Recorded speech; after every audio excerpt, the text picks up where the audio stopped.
प्रायोगिक संशोधन पद्धती म्हणजे काय, दुसरं महत्वाचं त्याची वैशिष्ट्ये कोणकोणती आहेत, त्याच्या पायऱ्या कोणकोणत्या आहेत आणि प्रायोगिक पद्धती वापरताना कोणकोणत्या गोष्टीची आपण काळजी घेतली पाहिजे याबद्दलची माहिती आपण आजच्या सत्रामध्ये घेणार आहोत.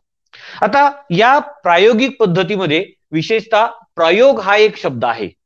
या प्रयोग या शब्दावर आधारित ही पद्धती आहे, म्हणजेच ही पद्धती शास्त्रीय अशी पद्धती आहे. याचा सर्वात पहिल्यांदा सुतोवाच जॉन